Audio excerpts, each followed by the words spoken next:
Welcome to another episode of Mexican in the Kitchen. This week I'm starting with a pot with 3 liters of water. I'm adding some salt. I have it on the stove on a 4 out of 6, so medium-high fire. I am starting with 800 grams of pork. I am using really greasy meat because I want the broth to become quite rich. The cut I'm using is called Kassler here in Finland. But of course you can use maybe 400 grams of a more lean cut and maybe 400 grams of ribs, or you can use maybe pork shoulder.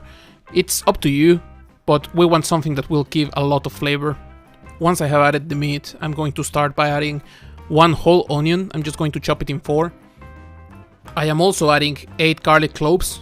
This is because we want to give as much flavor as we can to our broth, because the broth is a very important part of our dish. Right now I have the meat, I have the onion, I have the garlic, and I have added some salt, so I'm waiting for my pot to start boiling. In about 10 to 15 minutes I'm going to come back and check my pot, check how everything's going. After about 10 minutes, the water is not completely boiling yet, but as you can tell, it's getting quite close. I can see some bubbles already, and you can notice there's a lot of foam, there's a lot of fat. I'm going to take a spoon and remove as much of this foam as I can. This foam is completely harmless. It's basically some water coming out of the pork because we're heating it, and it just tracks some of the protein out. That's why it looks like this, but it doesn't have much of a taste, much of an odor.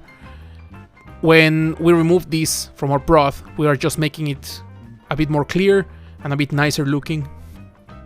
While I was removing the foam, my broth has started boiling, so now I'm going to lower my fire to a medium, so 3 out of 6, and I'm just going to let it boil there for about 2 hours, or until the meat is so soft that it comes off the bone, or you can pull it apart quite easily.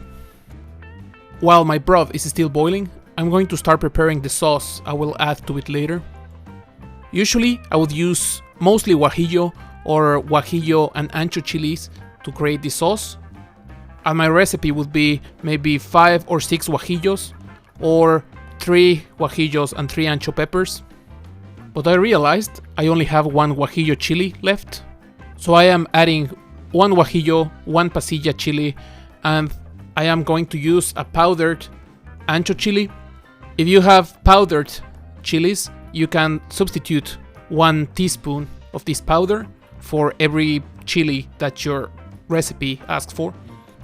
First, we need to rehydrate our chilies, so I'm going to place them on a bowl. I chop them into smaller pieces because it's way easier, and I will cover them with boiling hot water. I will leave them here for about 25 minutes. The only thing I did to my chilies was to chop them into smaller pieces, and I removed as many seeds as I could. Once our chilies are rehydrated, I'm going to go to my blender and I'm going to add 1 whole onion. I chopped it into smaller pieces because you know my blender is not the best, but if you have a powerful blender you can just chop it into a couple pieces. After the onion, I'm going to add 6 garlic cloves. I will also be adding my rehydrated chilies, and I will add the water I used to rehydrate them. You will notice it has quite a strong color, so a lot of the flavor is still in that water. My recipe calls for about 5 to 6 chilies. I'm using 1 pasilla, 1 guajillo, and I'm going to complete the rest with 4 to 5 spoons of powdered ancho chili. They have to be teaspoons, 1 for each chili I'm using. I will also add half a spoon of oregano. And I will finish by adding some salt just to season my sauce. After that, I will just blend everything together. I will leave everything blending for about 1 or 2 minutes. I want to make sure everything is blended together and it becomes a very smooth sauce. I have a pan here on a 4 out of 6, so medium-high fire. I added a couple spoons of canola oil. A lot of people will have this really hot. I don't like having it like that because otherwise when you add the sauce it will make a huge mess. But you want the pan to be a bit warm at least. We're going to pour our sauce in here, and we want these to get quite hot to start boiling. I usually rinse my blender a bit, just add some water, make sure you take everything from the bottom and throw it back in here. We don't want anything to go to waste. You can tell my sauce starts to boil. The colors are beautiful. The smell is amazing. We want these to continue boiling, and once it starts boiling quite strongly, we're going to turn the fire into a low, and we will leave it boiling there for about 20-25 minutes. We want all those flavors to concentrate and make this a really strong, tasteful sauce. Right now, my meat has finished cooking. This is quite nice already, it's quite soft. I'm going to take all the meat out of the broth. I'm just going to take it to my chopping board and I'll just chop everything. You can also just shred everything, but I find it easier to just chop everything. I have this small hatchet, it makes your life quite easy, it's quite simple.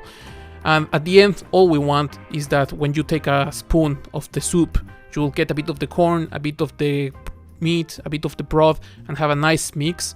So as long as you make small pieces, it's perfectly fine. This is a personal preference. I find this way nicer, because when you chop everything, you will get small pieces. So it's easier that you get a bit of everything, a bit of that meat that is close to the bone, a bit of the fat, a bit of the meat, a bit of everything, and it's quite nice. As you can see, my broth has a lot of color. This smells amazing. The smell of the pork is quite nice. And right now, I'm just going to take a spoon and try to remove all of the garlic and the onion.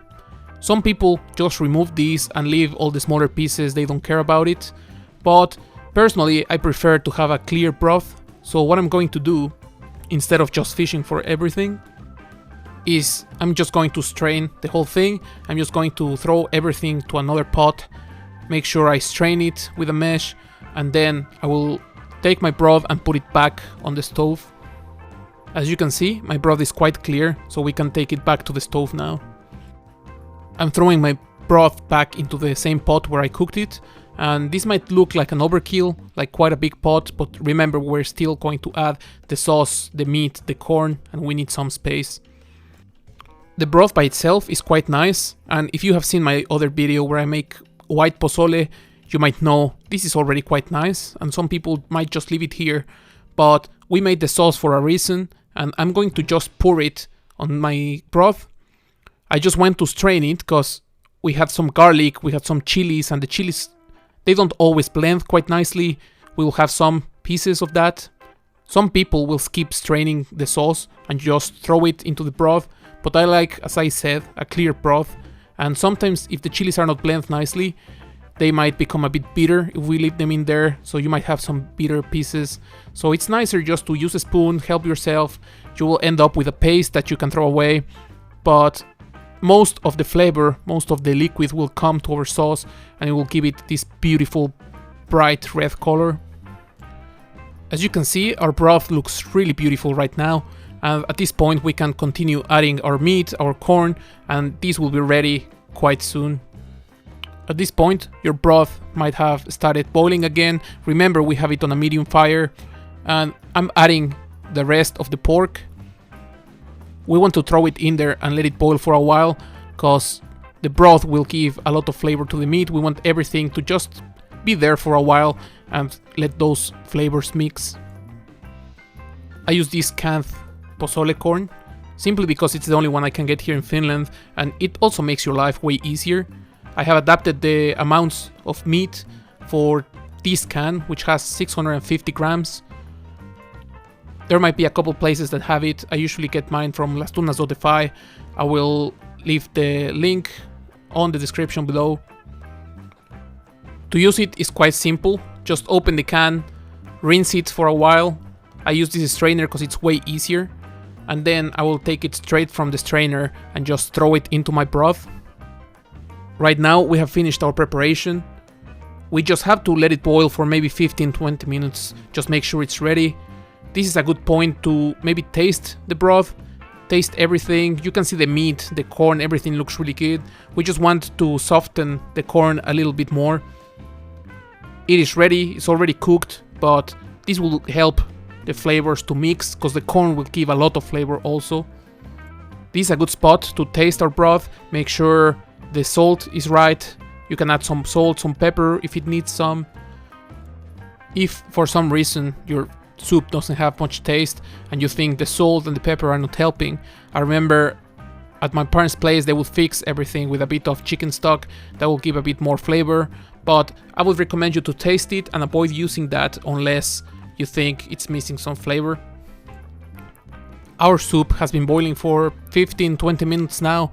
It's perfectly ready. I poured it into a bowl, and once you have it on the table, you usually have some oregano people can put on it. Maybe you have some chili flakes that you can just sprinkle on top, and you will finish this with some iceberg lettuce. Some people use cabbage, I prefer the lettuce. You can also sprinkle some fresh onion and some fresh radish on top. This will give a beautiful color. Remember, this is an Independence dish. We use a bit of lime just for the acidity, but we have all the colors from Mexican flag, and our dish is ready. This is how I make red pozole. Red pozole is a bit more common. You've probably seen the white pozole. I've made a video before. This year for Independence Day, I decided I make the red version. Just try it out. I made a bit of a different kind of mix of chilies. It has many variations. I've read a lot of recipes. People make it on different ways. People use maybe this California chili instead of the guajillo sometimes. It's one of those recipes that everyone has a different version of it.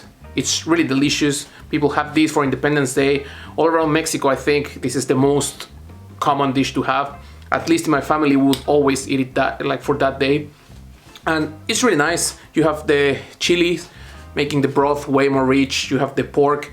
You have a bit of the corn that makes it really nice, gives nice texture. And then you serve it with all these fresh ingredients on top. A bit of the lime gives the acidity. Then you will have it with a tostada probably, or maybe some tortilla chips. That gives the crunchiness. It's a really, really complete dish. I like it a lot. And I hope you try it at home. Hope you like the video. Press like, subscribe, share it with your friends, all those kind of things. And see you in the next one.